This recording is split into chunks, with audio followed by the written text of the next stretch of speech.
Dr. HABIL OLAKA is the CEO of the Kenya Bankers Association. He joins us in the studio now. Dr. OLAKA, good morning. Good morning. Karibu sana to Kenya's biggest conversation. Thank you very much. And as you be living, we have all filled our different loan applications. You'll go to your members and tell them, huyu ni Eric, hii ni Andu, hii ni City. Just consider them. I'm sure they're looking forward to that. At those preferential rates. Can tell them, these are my people. I know them. They're good peeps. They're good peeps. For the rates, you negotiate yourself. But that's why we're talking to you. I mean, what's the point of knowing you? Tell us about the Kenya Bankers Association. Who are they? Yeah, the Kenya Bankers Association is the umbrella body for the commercial banks in Kenya. Initially, it was just the commercial banks, those that are licensed under the Banking Act.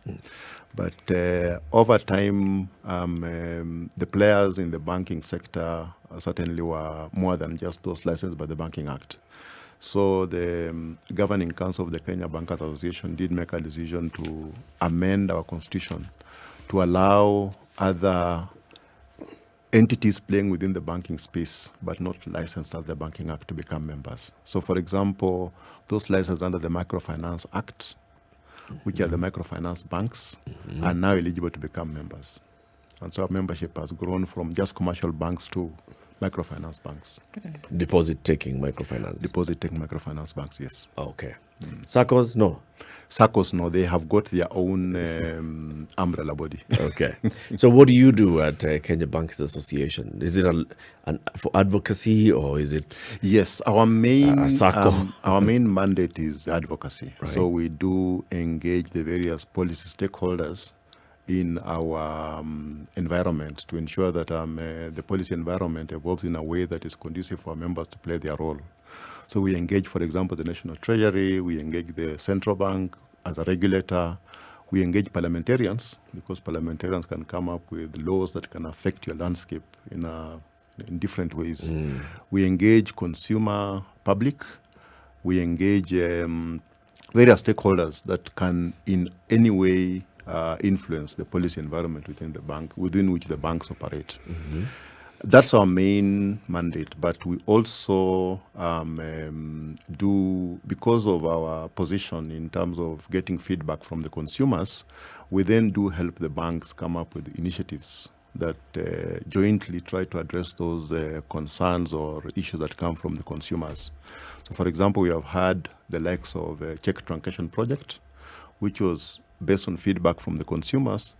We try to come up with those projects that would either increase efficiency within the banking sector or to do with security within the banking sector, or generally projects that would be done at the industry level. So we have got initiatives like, for example, Kachonjo, which is creating awareness to the consumers on what you need to be aware of as you transact with the various, along the various channels of transacting with the banks. We also run the clearinghouse jointly with, in close collaboration with the Central Bank, because Central Bank has got a mandate over the national payment system, but we own the clearinghouse, and so we work very closely with the Central Bank to ensure that the clearinghouse is as efficient as possible. And that's how we came up with the check truncation system. The last one, which has been a traditional role, is industrial relations. So we do negotiate the collective bargaining agreement with the union on behalf of the banks as employers. And we do this every 2 years. Yeah. So when you talk about things like PesaLink, is there an association or a link? Yeah. Now, PesaLink, there is a subsidiary of the Kenya Bankers Association called IPSL, Integrated Payment Services Limited, that runs the PesaLink platform. Now, the PesaLink platform is meant to facilitate banks to be able to enable consumers transact in real time from one bank account to another bank account in different banks.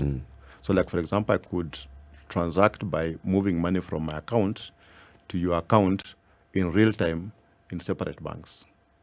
And that can be done instantaneously. Okay. Yeah. So that's a profit-making side of Kenya Bankers Association. Because you It's charge a it's- fee. It's a subsidiary that is running on its own. Yeah.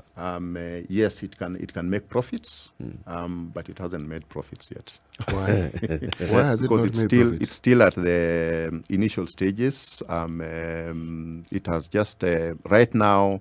Not all banks, in fact, have come on board yet, because there are requirements in terms of what you should meet to be able to come on board. But most of the banks are on board, and they provide that service at a fee, which is heavily subsidized. Okay. Yeah, What is your relationship with the Federation of Kenya Employers? that's a good one. Now, KBA is an employer organization, and so we are members of the Federation of Kenya Employers. As KBA, we have got they have forwarded me as a member of the board to represent KBA. So I've been sitting on the board of Federation of Kenya Employers as an association that is representing employers. Now, on the Federation of Kenya Employers, I was a director until about 4 years ago, when I was nominated the first national vice president of Federation of Kenya Employers. And then last year, I was elected to the national president position. So I'm currently the sitting national president of the Federation of Kenya Employers, I where I see. chair the board of Federation of Kenya Employers. Okay. On Saturday, there's an article that appeared in The Nation, authored by HABIL OLAKA. I'm going to read a couple of lines from this. It says, most of us are members of WhatsApp groups where discussions on a diverse range of topics are held. I am a member of one such group where we discuss politics, football, academics, current affairs, sometimes just jokes centering on our school days. This week, one member posted 2 headlines in a paper that seemed to indicate a contradiction. One headline said, "Dollar shortage hits industrialists," while the other headline read, "Foreign currency deposits in banks hit an all-time high." What sparked the heated discussion was a disclosure by one of us who was involved in importation that he had not been able to access adequate dollars from his bank to meet his import obligations. The 2 headlines were in apparent contradiction because the manufacturers are decrying the lack of access to forex from the banks, leading to their inability to settle their obligations to overseas suppliers in a timely manner. But at the same time, the banks are reporting all-time high levels of foreign currency deposits. Why should there be a shortage of foreign currency while banks are on a surplus position? So, confusion. And we saw the headlines ourselves, and we even discussed it and wondered, okay, so what's happening? And then we saw the statement from the Kenya Bankers Association signed by yourself saying, there's some, stress here and there, but the situation is under control. What is the situation? Are there dollars?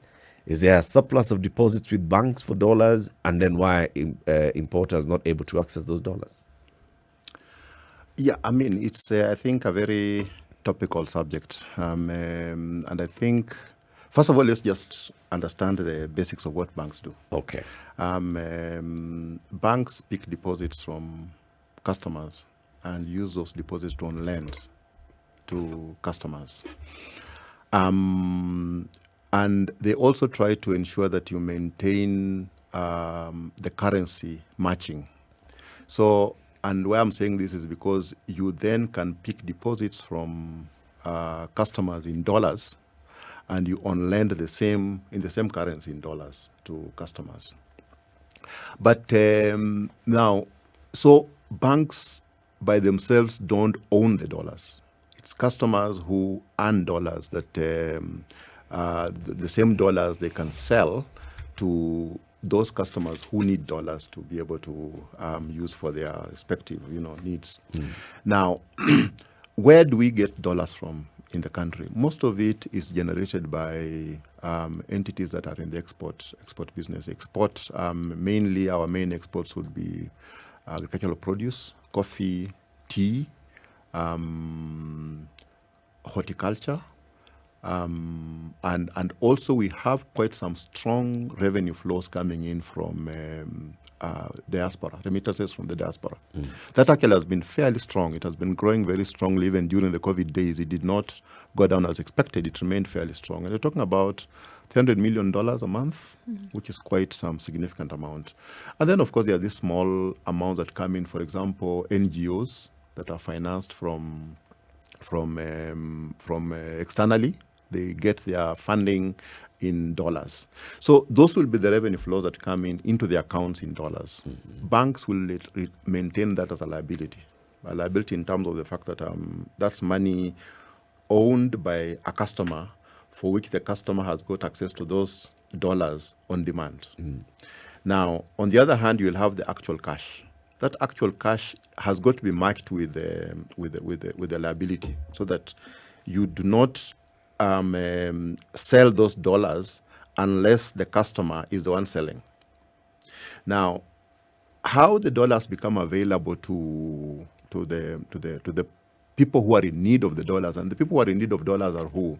They are the importers, the industrialists who are manufacturing. So they need to pay for their raw materials. They need to pay for their importation. The other key drainer of our dollars is actually importation of oil, fuel for our consumption. So in the market, we'll have those who are having dollars, the exporters mainly, who then sell to the importers. Now, if for any reason there is an excess demand over the supply, you have got a shortage of dollars in the market. So if those who are in need of dollars exceed those who are having the dollars, there is that apparent shortage. And that's apparently what happened. Around about March, April, a number of companies were reporting their December numbers in terms of profitability, and a number of them declared dividends. And for those that have got foreign shareholders, they then have got to use the shillings generated in profits to buy dollars in the market and remit as dividends to the shareholders. So that created some huge demand in the market for dollars. But also the other aspect, which I think is also a positive development, is the fact that there is some very strong recovery post-COVID. And so a number of manufacturers, a number of industrialists whose business had gone down, they were fairly low in terms of productivity, have started picking up. And so as they pick up, their needs for the raw materials and the like have gone up. And so they'll need dollars to be able to meet those requirements. So the picture I'm painting here is a picture of there is a significant demand for dollars, which has outstripped the supply. The supply is coming from the exporters who have earned their dollars in shillings, or remittances of the Kenyans who are working out there in the diaspora, remitting back dollars into the country. So that's why there was that apparent shortage of dollars in the market, where the demand for the dollars was just outstripping the supply. Dr. OLAKA, you describe a situation whereby something significant happened that catalyzed this shortage, right? So are you then also saying that it's something that would essentially level out over time? Because one of the things you talked about was business is picking up. So there's also demand for supply, or demand for supplies, material that obviously must be procured in US dollars. Now, as that supply takes place, do you see a leveling out of this issue? Are we essentially saying that there was a bump in the road, and as things balance out, it'll be sorted out? Or are we looking at a longer period of this issue? I think the outlook clearly points to the fact that this is bound to level out. Partly because, as I've explained, that excess demand over supply was caused by, companies will not be remitting dividends with such heavy outflow every month. Yes. It's based on the 31st December numbers, for which, after the audit and everything, the payment of the dividends occurs over in a given season. Yeah. And in Kenya has been around about that time. So it was largely anticipated that the demand for dollars at that point in time would be heavy. But going forward, this is not likely to subsist. Now, the other thing is the fact that our dollar inflows have also been affected by the geopolitical environment we are operating in because of the Ukraine-Russia challenge, which has disrupted supply chains, has disrupted our markets where we do sell our exports. And therefore, and also given the fact that we do not see, or we hope that this Ukraine challenge will not be a forever kind of thing. So once it clears out and things go back to normalcy, the situation in Kenya should go back to normalcy. And then two, the pickup in terms of productivity that you mentioned post-COVID. I think once things are picked up, to levelize to a level whereby we are not building up stocks. We are not recovering from zero. We already are in the operation mode. Right. And so things should ideally levelize. The question is just how long it will take for that leveling to occur. To occur. So, I mean, before there was all speculation, is there a shortage? Is there not a shortage? This, that. So, I mean, it's clear there is a shortage.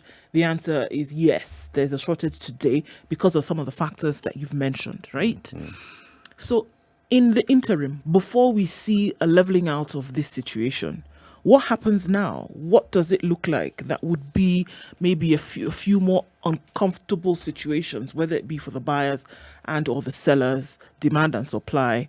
What do you see would happen over the next few weeks in terms of an issue because of the shortage? Yeah, if you look at the reports that come, for example, from the central bank, and central bank has got a much better view of the market in totality than I do, for example, from where I sit. Central bank's position shows that we have got a balanced market. And by balanced, I mean the forces of supply and demand are fairly balanced out. There might be some pockets of volatility, but overall it's balanced out.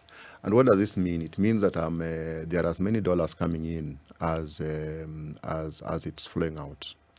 Now, what occasionally happens is that in a market like we do have now, where there is a perception of a shortage, the entities that do generate dollars, the exporters for this particular case, when you know that there is a shortage or you perceive that there's a shortage, the first impression you have is that this dollar is going to go up. Time for make a kill. Yes. So like, for example, today, what's the rate in the dollar? It's at 115. But you have got this belief that the dollar will possibly go up to Till hit 120. 120, for example. So if I'm having dollars, what do? I sit on them and hope that when it hits 120, I can then be able to sell and get those 5 shillings more than I would have gotten today. Now, on the other side, the importer, what happens? Panic. When you know that the rate is going to go to 120, you would rather buy today what you need all the way up to September than buy just what you need today. Yeah. So you have the importer rushing in to purchase whatever little dollar there is at today's price because you're fearing the rate will go up tomorrow. And the one who has got the dollars is not selling because he's waiting for the rate to hit 120 so that he can then be able to sell.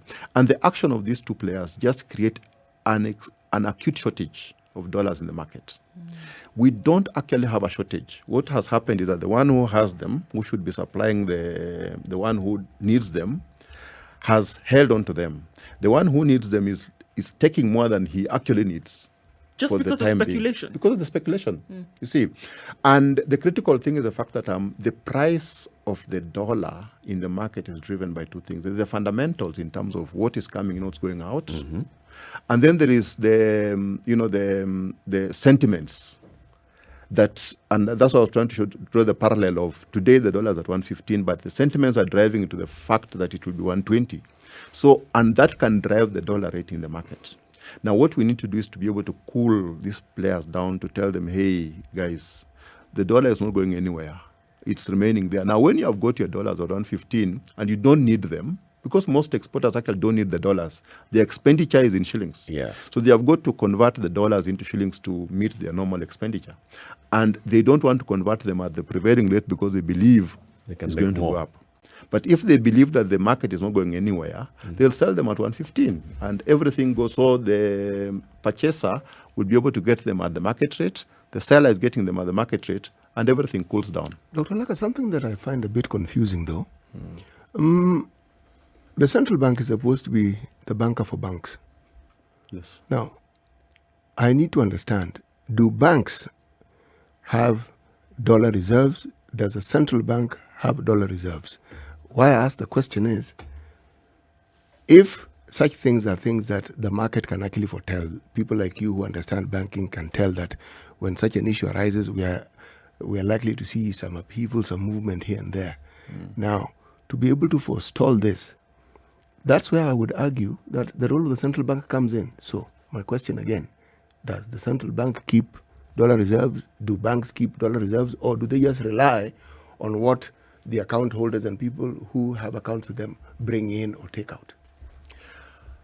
And that's a good question. I think there are two players you're trying to find out how they operate there. And one is the commercial banks, how they operate. And as I mentioned a little bit earlier, commercial banks rely on their customers who have got dollar deposits. And that is what tends to satisfy the needs of the importers within the bank, for example, those who need dollars and those who have got dollars. So internally, that can be satisfied. Now, central bank comes in as a regulator of the market, and there are rules that are set for the market in terms of the conduct of the players. And as I mentioned, for example, you remember I was talking about the fact that you can create a perception in the market of the fact that the dollar is going to go to a given rate. And then you can also take a position in the market. So you hold the dollars for yourself, and then you create that hype in the market that the rate is going to go to 120. When it reaches 120, you offload your dollars for a benefit. And that is extremely dangerous to the market. So a player like central bank is meant to be there to ensure that the conduct of the players does not have such kind of mischief. They bring in order and control to the market to ensure that such kind of mischief can be identified and punished almost immediately. You see? Now, and that's how the discipline is maintained in the market. Otherwise, without discipline, we'll just have a disorderly market. And that's how it operates. Now, you mentioned something about reserves.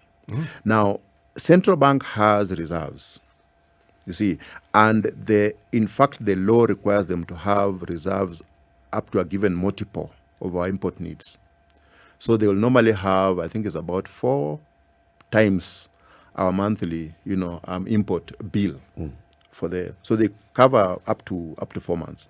That's meant to create stability in the market. In the event that there is what I mentioned about the fluctuations, they can always come in and get out to smoothen the market in case they are, for example, speculators trying to create volatility in the market. They would quickly come in, either sell dollars or remove the dollars, depending on which way the dollar shilling game is playing, and then smoothen the market and get out of the market. You see, but they are not direct participants in the market per se. For them, it's an issue of trying to ensure that there is stability in the market, because that's their mandate. So it's Price stabilization. stability. Yes. So like now when there's an apparent shortage and panic, they'd come into the market and supply dollars. Yes, they would come in, supply dollars, and once it has stabilized, they then pull out the dollars. Okay. That's a role they would play. But you see, they have got a number of tools that they can use because their objective is price stability. So if they think that the best way to stabilize the price is by bringing in dollars, then they'll use that tool. Okay. But they also have several other tools they can use to achieve that price stability. Okay. Yeah. Let's take a break at this point. 27 minutes to 8. We have with us in the studio Dr. HABIL OLAKA. He is the Chief Executive Officer of the Kenya Bankers Association, the umbrella body for all the commercial banks and deposit-taking microfinance institutions in the country. We're talking about that apparent shortage. It was in the headlines the other day. Oh, there's a shortage of dollars in the market. Oh, this was the other. And he's explaining to us that it is a market situation. There's no shortage per se. It is just demand not meeting supply or the other way around? Supply not meeting demand. Which is which? Supply. It's Supply not meeting demand. It's supply not meeting demand. Demand is excess. Yeah. Yes. This is the Situation Room. Andrew is asking, how much foreign currency is held by forex bureaus operating in Kenya, and does an association such as yours, KBA, have any relationship with forex bureau? Unfortunately, we don't. Forex bureaus have got their own association, which is not related to the Kenya Bankers Association. So I wouldn't be able to tell actually exactly. And they are regulated by the central bank.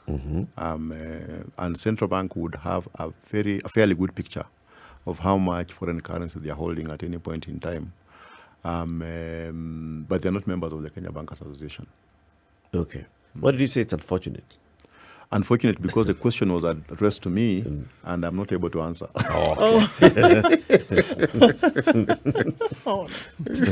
Okay. Okay. There's the other question of availability of money in the market. Okay. And there's a story that's in the Standard this morning about, as we head towards the election, the 1,000 bob note in circulation has increased in the market. Now, just explain in the most layman way possible what that means. Well, I think from what I could glean from the story is that there's an analysis of the amount of money circulating at some point in time, and then the amount of money circulating at this point in time 1 year later, and there is an increase in terms of the amounts in circulation. One, I think maybe we just pull back a little bit and sort of like understand the role that central bank plays in terms of the amount of money in circulation. Now, central bank's role is to ensure that there is enough liquidity in the market, enough money circulating to support the economic activity. When there is too much money chasing too few goods, what happens is there is inflation. Now, when there is too little money compared to the economic activity, is the reverse. And so central banks try to balance to ensure that there is adequate money circulating to support the economic activities, because money is like the oil that smoothens or lubricates the moving parts of the economic engine. So it needs to be just adequate to support that. So, I mean, from that analogy, you just need to have enough. If you have got excess, there is a problem. If you have got too little, there's a problem. You just need to have enough. Now, my read of this is that the economic activities in the country, of course, over time, as economic growth picks up, also the amount of money required to be circulating to support those activities also goes up. And central bank then releases just enough liquidity to be able to support that. So that increase, I don't see it as alarming. It's just, in my view, enough to support the economic activities. So as the economic activities pick up, because you are having economic growth rates of 8%, whatever figure it is, I think 5.6 or whatever it is, we should have enough money in circulation supporting those economic activities. And that's why there's a growth in terms of the money circulating. So this idea of trying to time it with the elections, it's nothing to do with elections. I think it's just a coincidence that we are at this point in time when you're measuring the quantity of money in circulation, and elections happens to be 3 months away. Is election not an economic activity in this country?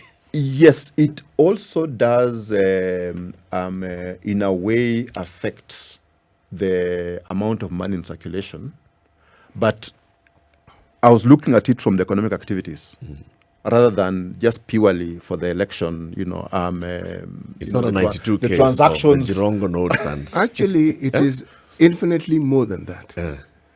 Because the electoral position in this country increased. It isn't what it was before. Then we devolved our system. So money was also devolved. So even the lowest units of electoral positions, there is money circulating. So if you talk about money being in circulation, the vortex that is created is greater than what we've had perhaps in the past. And given that it's an end of an era and a beginning of a new one, somehow the tempo and the pace at which the economic activities, just look at the number of people who want to be president. Take any political position and look at the number of people who are vying for those. It represents direct cash injection into that particular political space because our elections are about money. So what we are seeing, in my mind, So there's a demand for money in the market. there is a huge, to not demand, finance there is a electoral huge campaigns. demand. When you are told about the figures of what is required to try and secure those positions, it boggles the mind. Yeah. It's actually mind-boggling. And that money actually goes out. So what Dr. OLAKA is saying is actually true. But in addition to the truth that he has mentioned, there's this economic activity called politicking in this country. Vast, huge amounts of monies. Huge, literally mind-boggling, huge. Gets spent and it goes into the system. Now, it may spur economic growth in the sense that people who ordinarily don't have money will now have money. But actually, part of it is actually real economic activity. Look at it this way. They are printing T-shirts. Yeah. These T-shirts are actually manufactured. The printing is work done, and therefore that's an economic activity. You are, posters, all the Transport, advertising branding done, of cars. transport, the fuel that is being, all that increases economic activity. It's actual economic activity. Yes. Does it then contribute to growth of the economy? Because this could be a flash in the pan. It could be a flash in the pan economic activity for a time period, but in terms of longevity and sustenance, it doesn't have sustainability. It doesn't happen. Because Actually, come the election is done, right? Anybody who made a little bit of money from printing T-shirts, they may then be able to plow it back into business, sure, but then that activity has ended, and then you move on to something else. Yeah. Does it then rack up points towards economic growth? Actually, in fact, the point you're bringing up is very relevant because we are talking about productivity. Is it being injected into the productive sectors, or is it just expenditure? And most of it is just expenditure. So there is no productivity coming out of it. There is no sustainability being assured out of the activities that are being funded. They're targeted at the elections, and it's an expenditure for the elections. You give me my 200 shillings at the end of the day, I go and buy myself a drink or whatever it is, and that's the end of it. It's not productive. You see, I actually argue differently because what you're saying would make absolute sense if there was just one or two candidates. But there are many. So I'll get 200 from you, I'll get 200 from you, I'll get 200 from you, and it keeps repeating itself. But how is until that the day- productive? It's productive because I have money to expend. Now, so long as I have money to expend, irrespective of where I'm expending, whether I'm drinking, as Dr. OLAKA said, it's an economic expense. activity. Yeah, but once the elections are over, that's done. Actually, no. That If- manner of spending No. is finished. No. Money doesn't quite work that way. If you have spent money in some activity, I have a bar and you all come to drink at my bar. What you've done over time is you've given me a sense of stability. My business will have grown. You may not think so, but it will have. So even when there is no election, I have a far more stable business than I had before the elections. The elections has enabled me to acquire stability that I didn't have before. That's what I'm saying. If I owned a small eatery and the local politician has said everybody can go and drink tea there, because of the volume, the numbers of people who keep coming there, my business will have grown to a level it would never have gotten into if there had been no election. So yes, Can it be sustained after the election? no, at that level, no, but my business will be a different kind of business. Sure, but then now my initial question was, can these be racked up in terms of points towards national economic growth, where we're talking about a national issue right now when we're talking of the influx of money, and we're saying that we can see this because there's some kind of economic growth, whereas the catalyst of this is this election that we're talking about. Yes. Remove that factor, then we will not see this growth, which is why I'm asking, are we talking about expenditure or are we talking about actual economic growth that we can now peg other factors like inflation and indexes here and there? Can we do that based on this, Dr. OLAKA? actually, what I was going to add on that is the fact that normally during the election period, we see a lot of expenditure towards consumption. So the point I was trying to put across is the fact that the example you're giving about the owner of the bar, I was looking at the person who has come to buy the drink at the bar. That person is actually just consuming. Yes, they are. And not investing for the future, for future revenue. And that's how the economic growth is achieved, by investing for the future, where there's a future stream of revenue inflows that come in from whatever investment you have done. And that's how the economic growth is effectively achieved. Now, you find that, for example, during the period of the elections, look at, and it happens every 5 years, most of the industrialists, most of the investors actually do sit back and have almost like a wait and see kind of approach. So they are not investing. They're not investing in fixed capital that generates the revenues for economic activity. So they sort of like hold back until after the elections, when the picture is clear in terms of the political direction that the country is taking, before they start, investing. And that normally has quite a delay, quite a lag in terms of our economic activities. So what you're saying is, if I to understand you, is that people who would otherwise want to invest, whether they are external investors or internal, are playing a wait and see game and are not willing to put money into the country until and after the election. Absolutely. In fact, it's not just the foreign investors, even some of the domestic or some of the local investors, because they are not quite sure about what kind of political environment it will be after the elections. A number of them do actually have a wait and see approach.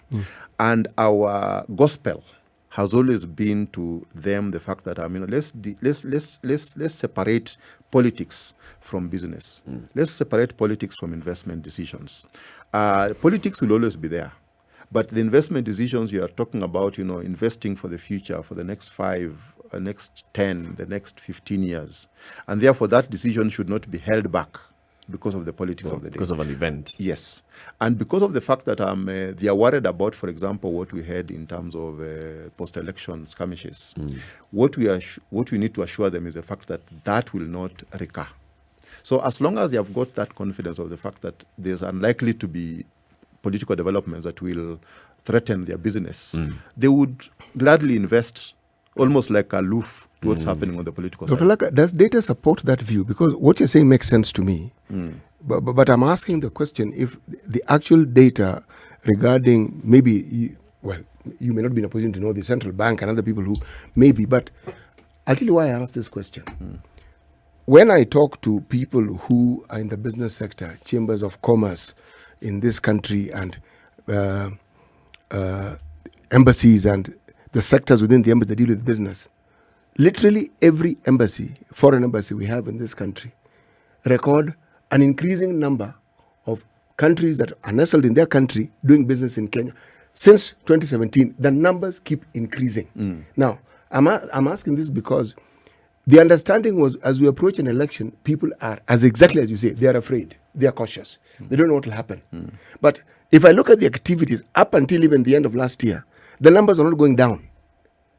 The number of investors who actually literally want to come in to do business, it's like they've looked and said, the elections cause a bit of a problem here and there. But I doubt very much if my investment is actually going to be interfered with to the degree that maybe it's the locals who are afraid, because the way we understand our politics, people don't want to take the risk of something going wrong, because we've seen things going wrong when you didn't think anything was going wrong. Now, I'm simply going by anecdotally what I have been told. So that's why I'm asking, might you be privy to either the data that supports this view? Actually, you are absolutely right. And it has not come by accident. Yes. There have been a number of entities that have put in a lot of energy, a lot of effort to ensure that, for example, the kind of picture we had in the post-2007, 2008 will not be repeated. And they have gone out of their way and created. Look at KEPSA, for example. KEPSA have got an initiative called Mkenya Daima. Kenya Daima is an initiative that tries to create awareness of the fact that we need to have a peaceful election. And they go preaching that, trying to get, for example, the political parties, the political players, committing to the fact that they will conduct themselves in a peaceful way. Now, those kind of initiatives are the ones that have been able to ensure that the election cycles from 2007, after that, they have been fairly peaceful, because a lot of effort has been put in to ensure that we do not have a repeat of the same. And the more we have tons of peaceful elections, the more even the foreign and even the domestic investors now realize that actually we can have a peaceful election and it should not affect my investment. The reason why you feel a bit reluctant to invest is because if you, for example, suffered a loss in 2007, you had invested heavily in a particular area, and your investment was brought down to zero, and then you had to rebuild afresh, you will not likely be very willing to invest. You'll try to pull back and ensure that, where would I be safe to invest, or do I just hold on until the elections are over and I see the safe spots before I can be able to put my money in? But after the 2007, now the next ones were the 2013 elections, the 2017 elections, and there were no similar kind of incidences. That's just creating confidence in the people. And so as the election cycle comes, you go around with your investment decisions as if the politics don't play a role in this. They're not affecting. You're more confident. Are you getting a feeling that this particular election, for instance, is not getting those kind of investor jitters? Maybe also aided by the fact that we are just coming from the recovery of COVID and the impact of COVID on business. So there's that resilience of, okay, I survived COVID, and I'm looking at the political situation and I'm not getting the feeling that there is likely to be skirmishes post-election. So let me just continue investing. Are you getting that feeling this particular election cycle? Certainly there is some very positive post-COVID recovery that is being felt all over, and especially a number of businesses that for some reason had to close down completely, and new businesses came out of the development. Like, for example, a number of them now have heavily leveraged on technology.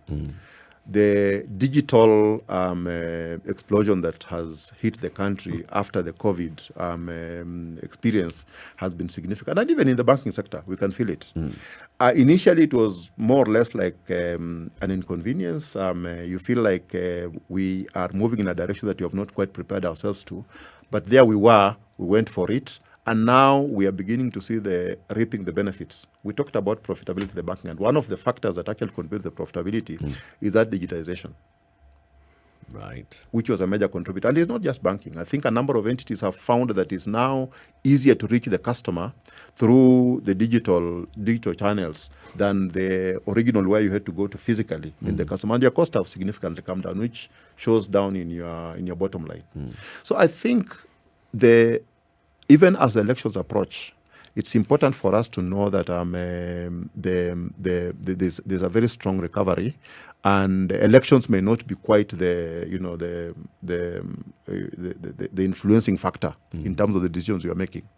It is more or less coming out of the post-election, the COVID challenge, and trying to recover from that COVID challenge that will drive our way forward. I see. We want to thank you very much, Dr. OLAKA, for joining us this morning. Thank you for coming to speak to us about the situation in the banking sector with the foreign exchange availability in the country, and for, in fact, even just assuring people that, well, we don't necessarily have a shortage, we just have a bump here. Dr. HABIL OLAKA is the CEO of the Kenya Bankers Association, also the president of the Federation of Kenya Employers. Very many things that you've shared with us, and we'll invite you again, right? Come and join us.